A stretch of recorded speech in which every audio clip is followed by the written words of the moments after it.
સતત ઊભો નહોતો થઈ શકતો, ધંધો મારો બંધ હતો. પણ જ્યાંથી ડૉક્ટર સાહેબ નિવૃત્તિ આવ્યા ત્યારથી મારા પગે ઊભો રહું, સતત 8 કલાક ઊભો રહું છું. તો કશું કોઈ દુખાવો બુખાવો કશું થતો નહીં. એમનો ખૂબ ખૂબ આભાર સાહેબનો. મારું આખું નામ નાઈ મનોજકુમાર મહાદેવભાઈ નાઈક. મનોજભાઈ નાઈની આખી કથા કરીએ તો એમાં એવું છે કે 17-18 વર્ષ ના જ્યારે હતા ત્યારે એમને કંઈક વાગવાથી જમણા પગ બહારની બાજુ જતો હતો, જેને અમારી ભાષામાં જેનું વાલ્ગમ કહેવાય, એને નોકની પણ કહી શકાય. તો હવે જ્યારે એ બહારની તરફ જાય ત્યારે એને ચાલવામાં ખૂબ જ તકલીફ પડતી હોય.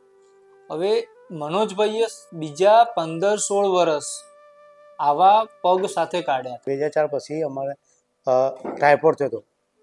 ટાઈફોઇડમાં પછી ધીમે ધીમે પગ વળી ગયો હતો. ટાઈફોઇડ થયા પછી આખો ત્રાસમાં આટલો થઈ ગયો. હું લોકોને એ જ કહેવા માંગુ છું કે દર્દી સીધા એવા ડૉક્ટરને નથી મળતા કે જે ઇલિઝારો અથવા ડિફોર્મિટી કરેક્શન કરતા હોય, કે જે કોઈ પણ જાતની ડિફોર્મિટી હોય, ખોડખાપણ હોય કે વાંકા ચૂકા પગ હોય જેને સીધા કરી શકે. પેશન્ટ ડાયરેક્ટલી એમને મળે તો તાત્કાલિક એનો નિકાલ આવે. એક અમદાવાદ બતાવ્યું, મહેસાણા બતાવ્યું અને પાટણે બતાવ્યું. બધા એ વખતે ઓપરેશનની ના પાડી હતી, કોઈ સક્સેસ નહીં, કોઈ ગેરંટી નહીં. એવી રીતે પગ સીધો નહીં થાય, નક્કી નહીં, કોઈ ગેરંટી નહીં. બેમલી સાહેબ આપણે મળ્યા 2024માં મળ્યા હતા ધારપુરની અંદર.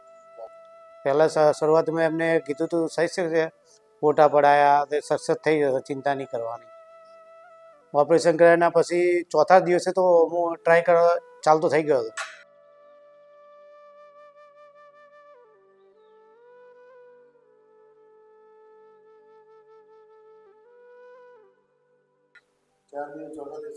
હા, પગે સળિયા હતા તો ચાલતો થઈ ગયો હતો.